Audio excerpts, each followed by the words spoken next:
Jeste, and I am an academic behavioral child neurologist at UCLA. And my work actually focuses on looking at biomarkers of outcome in young children with developmental disabilities with a focus on autism. I am the mother of two, the wife of one, the sister of one, and the daughter of two psychiatrists, one of whom is a clinical child psychiatrist and the other of whom is an academic psychiatrist who happens to be this year's president of the APA.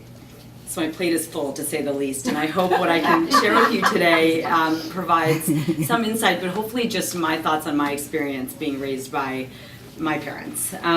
I can't give you any dirt on my father, although I know that was the hope, but had I been allowed to do PowerPoint, I would have shown you some amazing pictures of him when I was a kid in his full 70s gear. He had the horn rimmed glasses, the 70s mustache, and the bell bottoms, but I spared him and knew that. So of course my sister and I, who's also of course in the audience, grew up with the standard jokes about the seemingly inevitable outcome associated with being the child of a psychiatrist, with the dose effect of two psychiatrists, too dangerous to even being studied.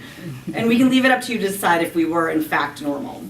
And I won't lie and say that many conversations with my mother somehow end up turning into covert therapy or analysis sessions where I leave with a surprising sense of catharsis or self-insight when I had called her just for a recipe for chicken curry. And I'm not kidding. I will also say that I own more pens from the 80s with SSRI logos that I still tote around than I care to admit. But I will really say that outside of those details, it really isn't their specific medical specialties that affected my own development so much as their overall career choices and paths. And in other words, for me, the experience of being raised by two psychiatrists was really dictated by the experience of being raised by two physicians, namely one who's a clinician, one who is a physician scientist. So from that, I think four kind of themes or principles have emerged that I hope I can kind of share with you quickly today. And many of them are themes that have kind of come up as I myself am a working mother and a physician scientist. And these are all ideals and principles that I try to emulate in my own life, but it's certainly a challenge. So the first principle, which is really the one I think many of us, especially as working women, grapple with, is the work-life balance, or work-family balance.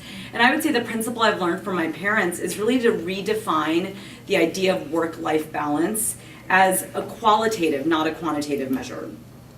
And I'll talk about that in a little more detail. But so the ever elusive goal of finding balance in one's life becomes all the more challenging in medicine, right? Where our training, basically from medical school through residency, trains us, teaches us to sacrifice everything for our work.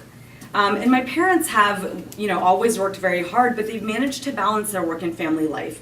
But again, the importance is that they've managed to balance by helping us understand that balance does not mean dedicating equal time to work and family. It means dedicating equal, and if not more, sort of effort and heart into both of those things. So they both worked full-time our entire lives. And as you know, full-time does not mean 40 hours a week in our profession. As a child, my sister and I always attended after-school care, some of which I didn't love so much, but we always had a nanny after school. My dad would spend weekends and evenings working on grants and papers. Sometimes my mother was on call, initially quite a bit, now at least still once a month. So the time that they had with our family was limited, but certain things were sacred and never missed. One of those being our 7 p.m. dinner. So every night, no matter what, when my dad, especially when my dad was in town, but when I was young, he was in town most of the time, we had dinner at 7 p.m.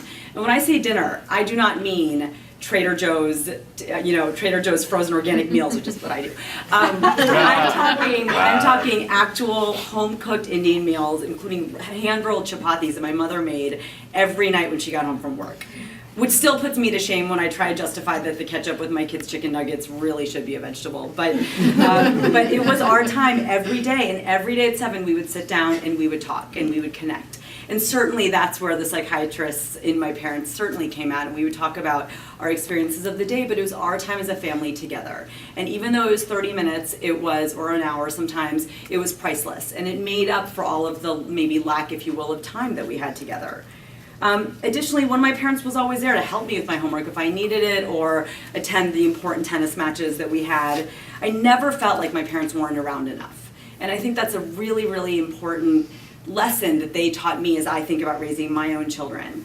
So with this, with this in mind, my husband, and I give him a large part of the credit for this, we try to make it a priority to have breakfast together with our kids. My kids are turning 4 and 6 in a month, and our lives are frenzied, but we always have that 20 to 30 minutes in the morning to connect with our boys. Now, connecting with a 4 and a 6-year-old is challenging, and they just want to, play cards and talk about other things, but it's our time together as a family, and they know it. It's their normal, they're normal, essentially.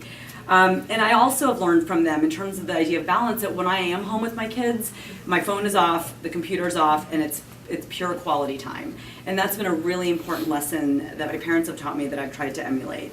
And I will say my parents are still very successful at this balance as grandparents. My father, for instance, last week, so in the setting of preparation for this meeting and a grant due and this and that, he dropped everything and took a train from San Diego to LA to attend my older son's grandparents' day.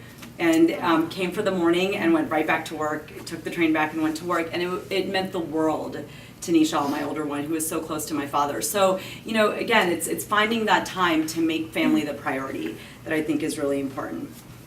The second principle I would sort of say that I really learned from my experience of being raised by 2 physician parents, psychiatrist parents, is to be a team.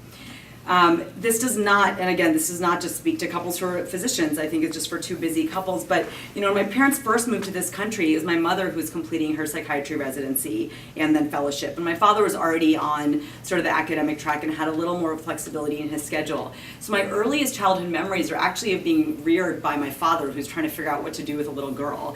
And I remember to this day, he had these particular songs that he would sing while blow drying my hair because I hated having my hair blow dried. And we would play certain games with our frosted mini wheats so that he developed to trick me into eating my cereal because I hated eating breakfast.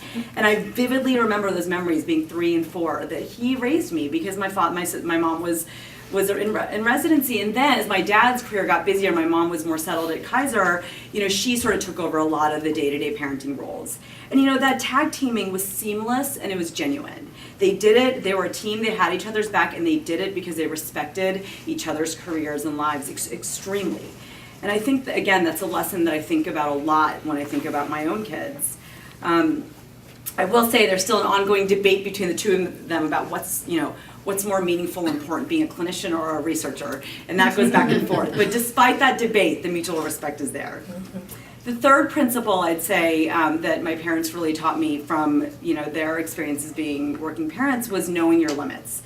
I won't lie and say that sometimes it seems like my parents can do it all. My father's accomplishments speak for themselves, from National Academy of Sciences to the APA presidency. My mom also succeeds in everything she tackles. In addition to being a partner at Kaiser and being voted best doctor in San Diego many years in a row, she's completed the Susan G. Komen breast cancer 60-mile walk twice and is doing it again this year. But having said that, they always have shown me that you can accept a busy work schedule. To accept a busy work schedule in a family, some other things have to go to the wayside. So they don't take exotic vacations. They don't have multiple new hobbies that they're learning all the time, because they don't have the time. But they prioritize the things that matter the most to them and realize that the things that they can't do, it's okay because they're happy with the choices that they're making. And I think, again, as a working mom with 2 young children, remembering that there are limits and I can't do everything is challenging. But I think it's really critical for one's own happiness and peace of mind. And then the last principle or theme I'll say, which may sound like it's sort of flying in the face of what I just said, is bring your work home with you. Believe it or not, right? So what does that mean? And what I mean by that is bring the joy of your work home with you. My parents are unbelievable parents, and they are also sisters and brothers and children of their own parents, but they are psychiatrists to their core, and they've brought that home with them in everything that they do, and they love what they do. And, I think the fact that they've found so much joy in each of their endeavors has not only made their hard work worth it, but it's been an inspiration, I think, for myself and my sister. My mom loves her work because she knows that it makes a difference in the lives of her patients. I can't tell you the number of holidays, like Christmas, that she takes call, not because she has to, especially not at her level at Kaiser now, but because she knows that kids are really in need in those times when they're in the inpatient setting. And so when she comes home from being on call, she's not grumbling that she had to make rounds on Christmas. She said she feels so lucky to have had that time, to have that connection with that child in the hospital on that day. And she reminds me, that she reminded me this morning actually that as a young child I would always ask her about her patients and ask her, how exactly were they sick? How are little kids sick And she would say that kids can be sick in a lot of different ways, sometimes in the way they're feeling, sometimes in the way they're thinking, and that through her work she can help make those things better. I thought that was fascinating, and a lot of the work that I do now I think is sort of inspired by that seed that was planted in my head, that we really can make an impact in early child development. My father, who is so busy that he needs multiple clones of himself, has literally, and I am not kidding you, once complained about his busy schedule. Not once. I'm dying for him to complain, because then I'll believe he's actually human, but he has not. And yesterday in his speech, he said something about the fact that the APA is leaving him a little bit of a better person, and it is truly what he believes. He believes that every experience he has professionally makes him a better person. He approaches every experience with a genuine curiosity, which really makes him an unbelievable scientist. And he's always brought that work home with him. He and I have so many dialogues, and have had over time, about resilience and wisdom. And I've had the joy of reading some of his manuscripts before they've gone off to submission, and we've had these wonderful scientific conversations, that have really, again, inspired me as a physician scientist as well. They've also taken their work. They've taken us on their work as well in terms of trips. I've traveled all over the world thanks to my parents, and that is because of the fact that they've brought us into their world in such an important way. So I'll end with a quote that I actually found recently. I was reading some work from Russell Baker, who's an American writer and comedian, and he said, "Don't try to make your children grow up to be like you, or they may just do it." And I would say that certainly my parents didn't make us grow up to be anything like them. They didn't present these principles that I'm describing didactically, but they lived these principles in all of their daily affairs. And in that way, they really led by example. So both my parents were proud to be psychiatrists, and they raised us proud of their own contributions to their respective fields. Thanks.